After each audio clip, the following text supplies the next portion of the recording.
Welcome back. So next group of commands are used with variables. Let command permits arithmetic operations on variables, but we're already familiar with this particular command and its use. I mean, I've shown it to you several times through other examples. Now, eval command is basically the one that can combine all the arguments in an expression and then evaluate them. What exactly happens here, we will see soon enough. But the eval command takes its arguments, combines them together in a string separated with spaces, then executes the string and returns the result. Let's take a look at this. Sounds a bit strange when I say it like this, but it shouldn't really be. Let's create a simple if and negate it, $1. Now this checks if the parameter that is passed to the script is not empty, and if the parameter is passed to the script, it will evaluate to true. So that is the condition. Then, why are you giving me red? Why are you red? There's a problem. Oh, well, let's see if this will fix it. No. Of course, there's a space. My bad. Easy to omit these things. -z, $1. Then we're gonna have a process for ourselves, a variable process, and this is how you would list processes basically. PS-E, I like to use PS-EF,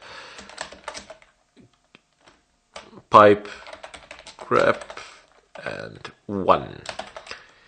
Excellent. So let's just finish this and then type in eval process. Excellent. So now the process assigns a command ps-e pipe grep $1 as a string to a variable process, which we have specified here. So this is the variable process, which will be evaluated, and ps-e command will print every process on the system. Here, let me just show you how that works. If you type in ps-e, you see it just lists the processes, and you can have quite a bit of them. You can also use -ef and get some extra information if you like. But if you would like to learn more about the ps command, just type in man ps and you will get the list of all the arguments and what is it that they do, what purpose do they serve. I'm just using it here as an example. So the output will be piped from ps-e into grep command, which searches for those processes that match the pattern we passed to the script. And of course, we will end the if statement. Now down below, eval will take the string from the variable process.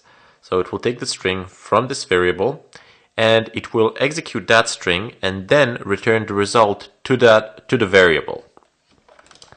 Let's go ahead and see how that actually works.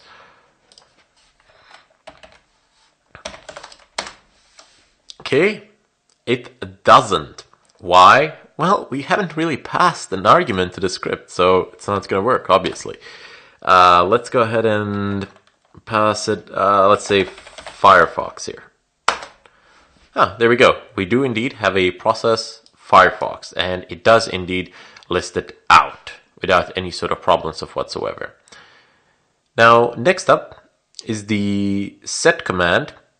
It is used to change the value to values of shell options and variables.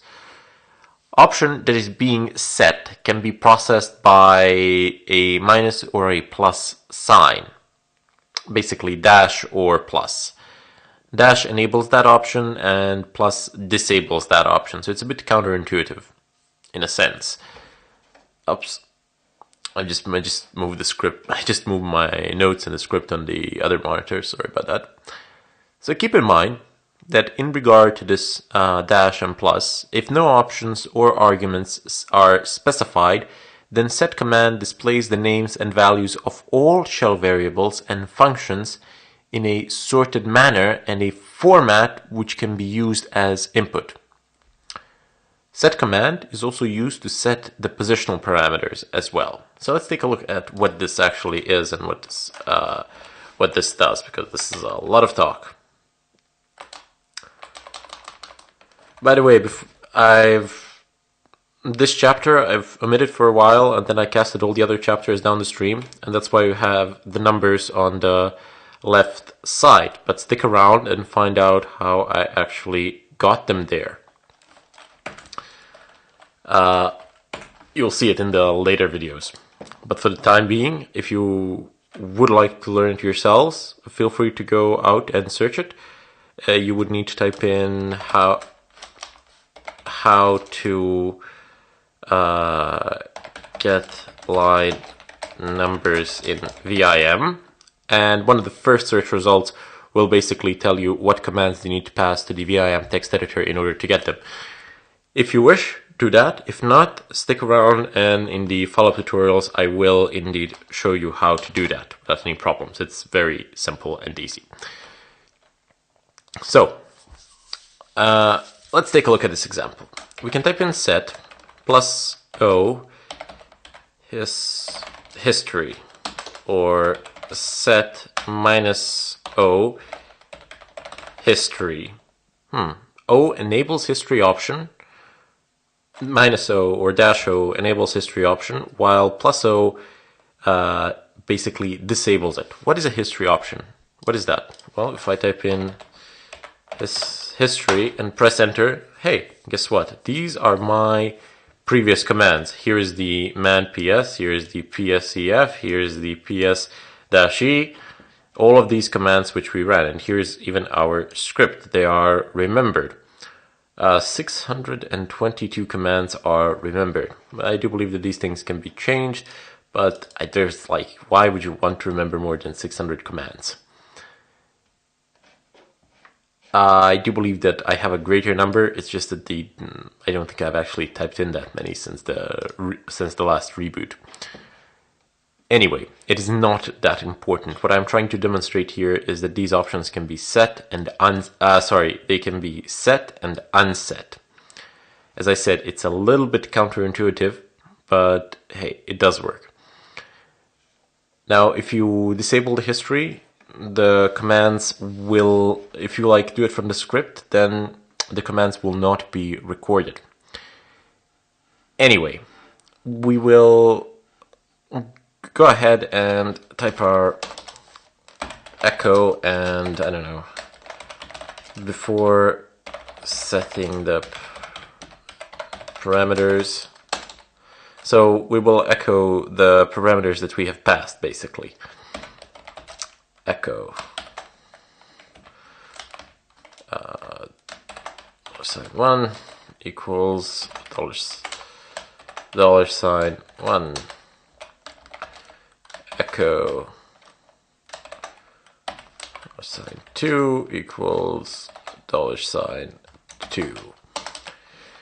Okay, so these are the two positional parameters. One is basically the first one, and the 2 you see is the second one. So those would be their values, basically. Those are the parameters that are actually passed to the bash script. Anyway, now we shall set the positional parameters to output to the output of the echo command. So get this. Type in set backquote echo 3, 4, and let's put the back quotes here. Echo after setting parameters. Echo. Let's just go ahead and recycle this a little bit. There we go. Oops, I managed to copy the line number. Excellent. So let's go ahead and write this, clear the screen, and run the script.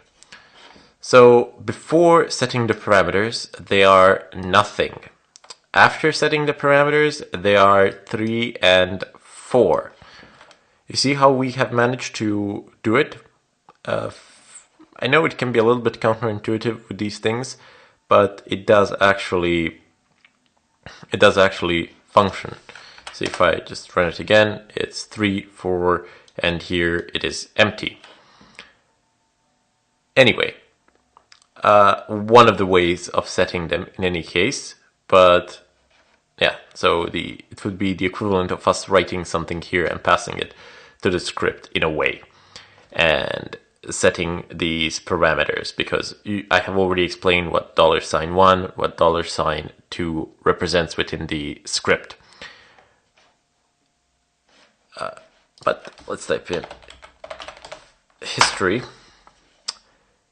And yeah, we don't actually see these things happening here. So 624 is here, and 623 is ./first.sh. Let's compare it to our last history command. We will need to go up quite a good amount. 623 it was. Okay, let's go and... Okay, so 620